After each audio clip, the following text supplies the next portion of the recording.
you then. I mean, as far as you're concerned, really none of this proposal in any of its aspects really makes sense to you at all, huh?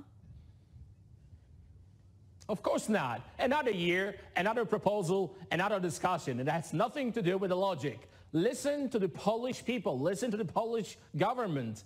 We've been saying since this problem started, since Germany started this madness, the problem has to be solved in the place where the problem appeared. They're trying to tell us about the ships, about the docks, about the hotspots.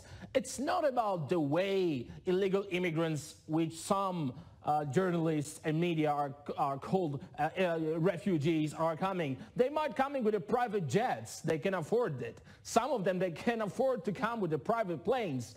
Some of them, they can take trains. It's not about the way they're traveling. Some of them can walk throughout the forests. It's all about the whole idea of solving this problem. Our government was very straight. We have to solve the problem where it appears, in Syria, in Iraq, in other countries. But then we started to receiving Africans who are coming here telling us that they are from Syria. Look what's happening in Spain last week, what's happened in Greece. So this is not about refugees. I keep repeating this for the last 3 or 4 or 5 years. Okay. It has nothing to do with the refugees. If you want to be a refugee, apply for it, go through the legal path, and then wait for a decision. Dominik, you're acting as if there are regular systems. You're not coming without documents or with the 5 passports. Right, but you're acting as if regular systems exist in these highly destabilized countries where people can simply just ask for criminal records to process. Not Poland. Poland is not destabilized. No, I'm not talking about Poland. I'm talking about the refugees and the asylum seekers that are coming into Europe. They can't simply provide the documentation required to apply properly for European asylum. Are you serious? Some of them are coming with the 5 passports. Some of them. We're talking about the majority of the people here, the absolutely desperate people in poor conditions mostly that are either running from war. Let me tell you a story then. But first of all, Dominik, let me just establish this then. I just have to establish this.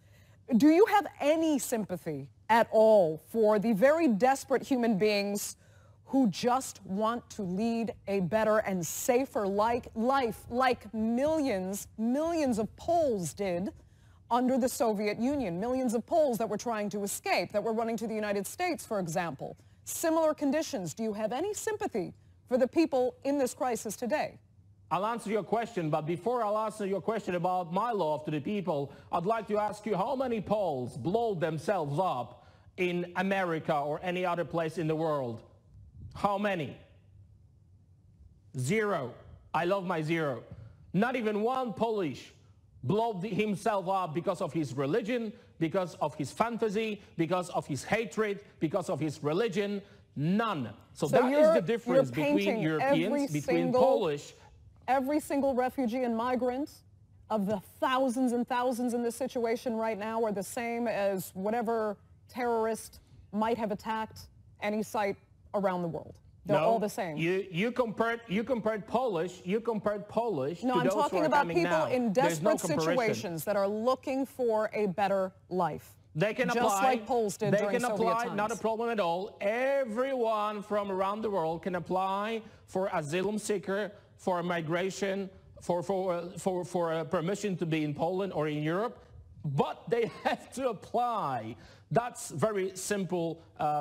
That's very simple legal path to do so. So it's not me who is trying to put all these poor people into the one box, saying that they are terrorists or illegal immigrants. It's you who is trying to put them in a box of poor people. Look at the numbers and look how many of them were refugees. I'm talking about very exact numbers of terrorist attacks in Paris, in Belgium, in London, even in Turkey, actually. So let's talk about the facts, not about your or my imagination.